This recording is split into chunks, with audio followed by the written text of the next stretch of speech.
the president would be wise not to take the North Koreans lightly, even though he is convinced he has superior deal-making skills well beyond those of his predecessors that will help him size up Kim in an instant.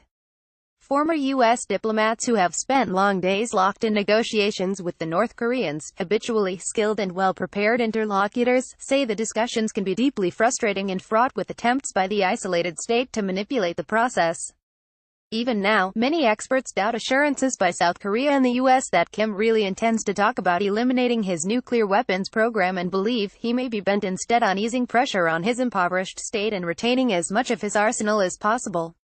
The Trump and Kim meeting, the first between U.S. and North Korean heads of state, is a leap into the unknown, since like Trump, Kim is believed to be unpredictable and impulsive, meaning the risks that the talks won't go as well as everyone hopes are considerable. One of the concerns North Korea experts have about Trump is that his faith in his instincts masks a shallow understanding of the intricacies of nuclear diplomacy.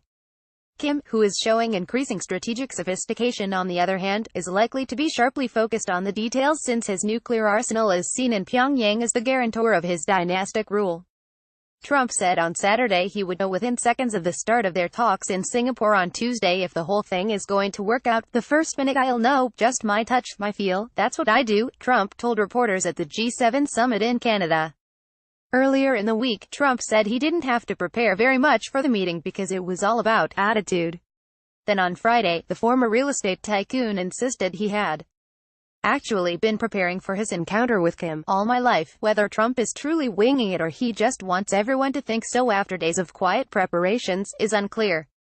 But the danger of going into the summit undercooked is that Trump could make inadvertent concessions on complicated or historically fraught issues, or adopt positions that are detrimental to allies like South Korea or Japan, or stumble into North Korean negotiating traps.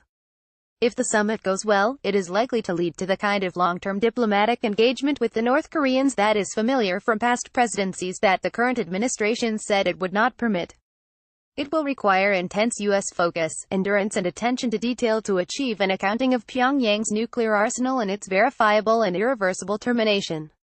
Despite their isolation and the image of North Korea as a backward state, North Korean negotiators are always well briefed, and a new generation of younger diplomats is savvier about the outside world than their older counterparts. "We shouldn't be fooled by our notion that North Korea is a hermit kingdom," said Wendy Sherman, a former senior State Department official who negotiated with North Korea on an ultimately unsuccessful missile deal at the end of the Clinton administration. "We saw Kim Jong-un very ably manage the summit with South Korean President Moon Jae-in.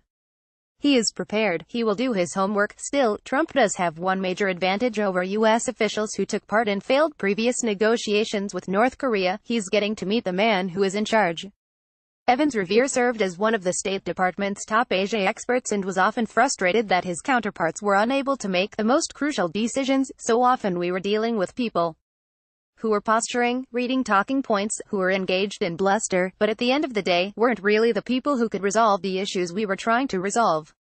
There was a lot of gamesmanship," Revere said. "One of the benefits of what we are doing right now is we are actually talking to the inner circle of the leadership who have the ability to resolve the issues and have the ability to take action." In recent days, Trump has admitted that the summit is only the start of an effort to denuclearize the Korean peninsula and end a state of war between Pyongyang and the U.S., rolling back more ambitious earlier administration predictions of a much faster process.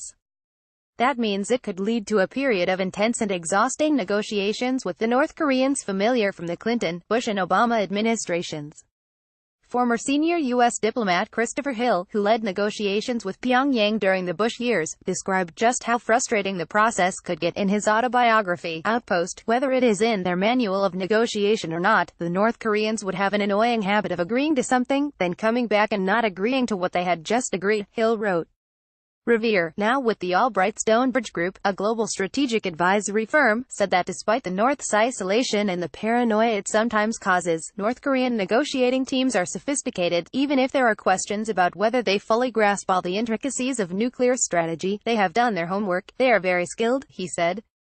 "They are obviously all very loyal to the cause and loyal to the leadership, but they are extremely skilled at what they do." Trump has the advantage heading into the talks of the experience gleaned about Kim's approach by Secretary of State Mike Pompeo, who has met the North Korean leader several times, as well as information passed on by Moon.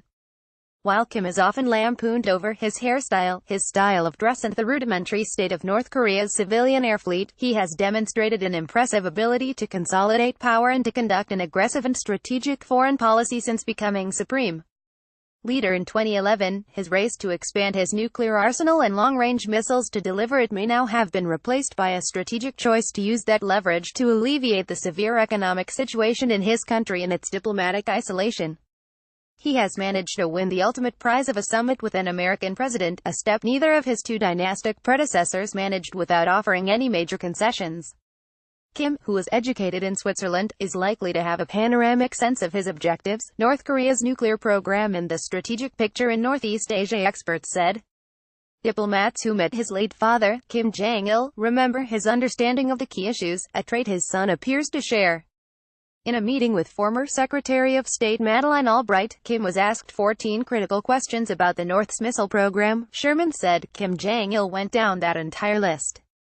And although he didn't have every detailed answer to everything, he knew what the questions were, what the issues were. He was well prepared, she said. Both Kim and Trump have a strong incentive to declare the summit a success whatever happens. Trump's approach is to try and forge a personal connection with Kim, in line with his belief that relationships are the key to deal-making in international relations.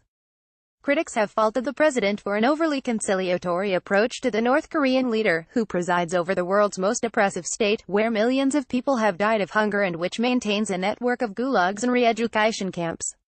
Trump has called Kim honorable, after once branding him Little Rocket Man, and on Saturday spelled out the stakes for the North Korean leader. It's unknown territory. In the truest sense, Trump told reporters, I feel that Kim Jong-un wants to do something great for his people, and he has that opportunity, and he won't have that opportunity again, Trump said.